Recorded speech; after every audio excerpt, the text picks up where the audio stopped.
Assalamualaikum warahmatullahi wabarakatuh. Perkenalkan, nama saya Devi Nur Aprilianti dengan NIM 20231210009 Prodi Ekonomi Syariah. Baik teman-teman, pada video kali ini kita akan membahas dasar-dasar perpajakan. Mengapa kita harus membahas dasar-dasar perpajakan? Agar kita dapat memahami definisi pajak, memahami unsur-unsur pajak, memahami fungsi pajak, dan memahami jenis-jenis perpajakan. Baik, teman-teman, langsung saja kita akan membahas definisi pajak. Pajak adalah kontribusi wajib kepada negara yang terutang oleh orang pribadi atau badan yang bersifat memaksa, berdasarkan undang-undang, dengan tidak mendapatkan imbalan secara langsung dan digunakan untuk keperluan negara bagi sebesar-besarnya kemakmuran rakyat. Dan yang kedua adalah unsur-unsur pajak. Apa saja unsur-unsur pajak? Yang pertama adalah pajak dipungut berdasarkan undang-undang. Dan yang kedua, tidak dapat ditujukan adanya kontraprestasi individual. Dan yang ketiga, pajak dipungut oleh negara. Dan yang keempat, pajak dipertaruhkan bagi pengeluaran-pengeluaran negara. Dan yang selanjutnya ada fungsi pajak. Dalam fungsi pajak terbagi menjadi dua, yaitu fungsi budgeter atau fungsi anggaran, dan yang kedua itu fungsi reguler atau pengatur. Fungsi budgeter atau fungsi anggaran, pajak merupakan penerimaan pemerintah yang digunakan sebagai pembiayaan negara. Karena pajak digunakan sebagai pembiayaan negara, maka pemerintah melakukan upaya untuk memaksimalkan penerimaan negara dari pajak yang akan dimasukkan ke dalam kas negara. Usaha yang dilakukan dalam bentuk ekstensifikasi maupun intensifikasi cara menyempurnakan peraturan perpajakan. Dan sementara fungsi reguler itu merupakan dalam fungsi reguler pajak digunakan sebagai pengatur dalam melaksanakan kebijakan pemerintah. Sebagai pengatur yang disebut adalah dalam bidang sosial dan ekonomi dengan tujuan-tujuan tertentu selain bidang keuangan.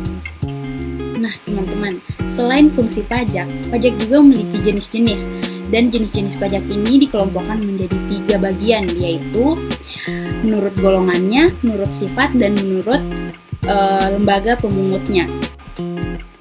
Berikut adalah jenis-jenis pajak menurut golongannya.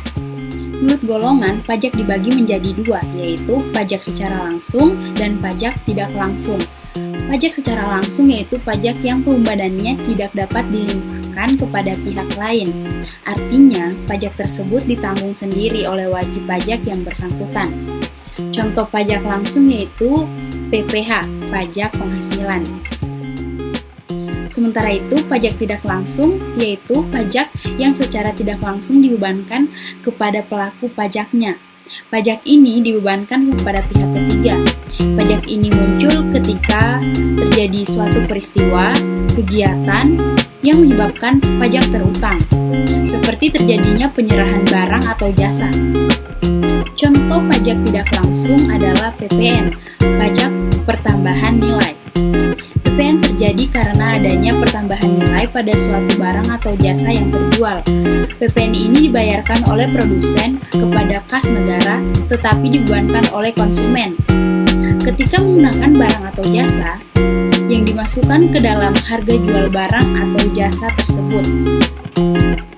Menurut sifatnya, pajak dibagi menjadi 2, yaitu pajak subjektif dan pajak objektif. Pajak subjektif merupakan pajak yang pengenaannya dengan memperhatikan kondisi wajib pajak. Contoh pajak ini adalah pajak penghasilan atau PPh. Dalam pengenaan pajak penghasilan, orang pribadi melihat kondisi dan keadaan wajib pajak tersebut dengan memperhitungkan status perkawinan, banyak anak, banyak tanggungan, dan lainnya. Kemudian, kondisi tersebut digunakan sebagai perhitungan dalam menentukan besarnya pajak penghasilan. Sedangkan pajak objektif adalah pajak yang penggunaannya dilakukan dengan memperhatikan objeknya yang berupa benda, keadaan, maupun peristiwa, tanpa memperhatikan kondisi subjek pajak atau keadaan pribadi wajib pajak. Contoh pajak ini adalah pajak bumi dan bangunan atau PBB. Pajak pertambahan nilai atau PPN, pajak-pajak tersebut hanya memperhatikan objek atau bendanya saja yang dimanfaatkan tanpa melihat kondisi pribadi, wajib pajak mampu atau tidak mampu dalam membayar pajak tersebut. Nah, dan yang terakhir itu pajak menurut lembaga pemungutnya. Menurut lembaga pemungutnya, pajak dibagi menjadi dua, yaitu pajak negara atau pajak pusat dan pajak daerah. Pajak negara atau pajak pusat yaitu pajak yang pungutannya atau perhitungannya dilakukan oleh pemerintah pusat dan digunakan untuk kegiatan pembiayaan dan pengeluaran pemerintah pusat. Contoh pajak ini adalah PPN, PBB, dan PPNBM. Sedangkan pajak daerah itu pajak yang pemungutannya dilakukan oleh pemerintah daerah masing-masing, baik dari tingkat provinsi maupun kabupaten kota. Pajak ini digunakan untuk pemenuhan kebutuhan rumah tangga setiap daerah. Sebagai contoh yaitu pajak daerah tingkat provinsi yaitu kendaraan bermotor, pajak kendaraan air. Sementara itu contoh untuk pajak daerah tingkat kabupaten yaitu pajak hiburan, pajak hotel, dan pajak parkir. Baiklah teman-teman, mungkin itu saja pemaparan materi dari saya. Lebih dan kurangnya mohon dimaafkan. Billahi taufiq wal hidayah. Wassalamualaikum warahmatullahi wabarakatuh.